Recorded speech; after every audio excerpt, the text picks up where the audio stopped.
Hi, everybody. I want to introduce you to Kim Lemansky. She's the Executive Director of the Tri-City Health Partnership here in St. Charles. And as my personal year, one of the goals I wanted to do is do more giving back to the community. This organization has been near and dear to my heart for the last couple of years once I discovered it. And instead of giving housewarming gifts this year for transactions, we all have enough stuff, and I am going to be giving plenty of stuff. Going to be giving a $100 donation to this organization for every transaction, and I wanted to share their mission with you in case you are looking for an organization you can get behind and perhaps help out a little bit this year in 2020. So, Kim. Hi. Hi. 30-second elevator speech on your mission here and what you do, and you can do a little more in 30 seconds. Okay. First of all, thank you so much for this. You're welcome. Getting exposure for the clinic is always, it's a true gem, and you are for that, so thank you so much. Tri-City Health Partnership, we are the only free medical and dental clinic serving low-income, uninsured residents in Central Kane County. And what that means is anyone that makes too much money to get state aid, but really not enough to live on, that do not have insurance, that's who we treat. And it's really that middle of the road gap, those part-time workers, your bartenders, your waiters, your lawn care people, hair salons. Older college students. Older college students that have transitioned out, absolutely. And we are not a federally paid for funded clinic. Everything that we do is done through donations and grants. Patients never pay a fee to come here, ever. They don't pay for their exams, they don't pay for their dental treatments, they don't pay for their medications. If they're diabetic, their insulin is free, their testing kits are free. Patients never pay, and we are blessed in that a staff of 5 is supported by over 100 volunteer medical doctors, dentists, hygienists, and nurses that come in and volunteer their time and treat for free. So we're able to provide high quality care with very little overhead. Haven't you told me too, didn't you tell me that you're also partnering with Northwestern also for testing and things like Absolutely. We would not be able to exist without the support of Northwestern. There's no way around that. One of the goals is as patients are being treated, they want to stay out of the emergency room. So if you've got someone that doesn't have health insurance, the last thing Northwestern's going to want is someone to have to come and then they have to work out some either payment arrangements or offer some charity on that end. So our goal is to stay ahead of the game. For example, a diabetic patient, keep their medications on track, check their levels routinely to keep them out of the ER. And because of that, then Northwestern understands that supporting us, with labs and x-rays really works out for the betterment of the whole community. So in a way, we're providing preventative care here through volunteer hours, which actually saves the taxpayer money at the back end. Absolutely. And I really do stress that as a rule in the fact that, when you talk about going to your favorite restaurant, and if the bartender behind there doesn't have health insurance, he probably does not have paid time off to be homesick. So there's lost productivity in the community for those that stay home or that go to work sick, which is a lovely thought. Right, we don't want that either. That's right. So by having those people come here and take that proactive approach, we keep the economy moving because people are back to work. That makes total sense. Now, let's talk a little bit about the range. What areas do you service here? Where do you see people coming in from? The physical area? Yes. Pretty much the Tri-Cities, St. Charles, Geneva, Batavia, but then we also go up to North Aurora and South Elgin, kind of that whole Randall Road experience. We go out to Maple Park, we go out to the Caneville area, West Chicago, we don't go quite that far. Okay. But what we do, though, is if you are outside of those boundaries, but you work in the boundaries, so you could live in DeKalb, for example, and work in these boundaries and become a patient of ours. Okay, so as long as you're working or living in this area, then you can receive treatment here. Correct. Okay. And some of your volunteers have been here for years. Tell me a little bit about the dedication Oh of my the gosh, staff. it's incredible. We have 2 doctors in particular jump to mind, and even a nurse that we have been here since we opened, which is in 2001. One of the doctors, she's coming in tomorrow. She's here weekly. Okay. And that's a lot of time for people to come in every week and stay for 4 or 5 hours and treat patients for free. That's a huge giving.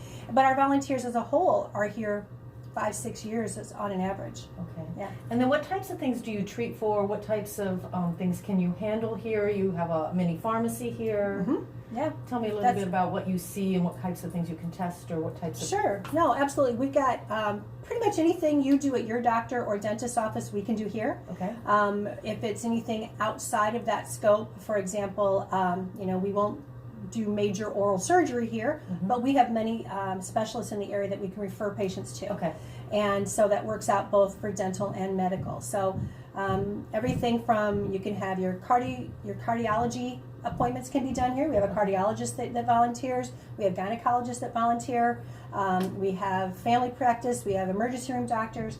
And what we do then is, if a man called and he wanted to come in for an earache on Tuesday, but we had a gynecologist in, we would transition him to a different day. Right. We're not going to make him go through that. Yeah, that would, yeah. awkward. Okay. Yes, exactly. Yeah. Okay, so that makes a lot of sense. And so basically, too, I think what people don't realize is this service is used by a lot of people you might not expect. People become in transition for a lot of different reasons and for different time periods, and this is really a stopgap measure It is. for anyone needing medical services when they can't afford them for one reason or another. Yeah, and Cobra, as you know, Cobra is It's outrageously expensive. It's outrageous, and so there are many of our patients that are the transitionals, like you said. Last year in this little house, we had almost 2,500 visits upstairs, and that's a lot when you have 2 rooms, one medical and one dental. And so you get some patients that have come through, and a year ago, for example, we had a gentleman who was married, full-time job, life was great, and his life got turned upside down. And in a matter of no time now, he is without a job. He was living at Lazarus for 3 weeks, which he never thought he would, that never entered his mind. Right. And so he was looking for a new position, and now he's back on his feet. And his diabetes is under control, and he's living back to a normal life again. So another success story, and there are So many. many. There are so many that you have told me. Quickly to wrap up, what are your plans this year for growth? What are you looking for support for? Yep. Those types of things. What's in 2020 for here? Biggest thing in 2020 is we're doing the building expansion. Oh, it is going through. It's Good. going through. I'm so excited. Good. Excellent. Yes, and we are very, very blessed in that. And it's going to open up and have another exam room, which is the biggest thing. So we can have more than one doctor in at a time to treat patients. So extremely beneficial to have the ability to treat more than one at a time. Beyond that, I think the biggest thing that the clinic is experiencing is the need for medications. And a lot of people don't realize it, that they can donate medications to us. If we've had a lot of patients who somebody passed away, or maybe the doctor changed their medication. If it's not been opened or expired, it can be donated. Right? So Absolutely, I'd never even thought of that. yeah, and it happens a lot. We had last year. We were very excited. We had someone brought in, I'm talking 20 vials of insulin, which was about a $3,000 box of insulin, and we all lost our minds. We were so thrilled. But then we turned out that he had left it in his car in the summer over the weekend, so we couldn't use any of it. That. Oh my gosh, it was horrible. So medication costs are really truly the biggest thing. So donation of medication.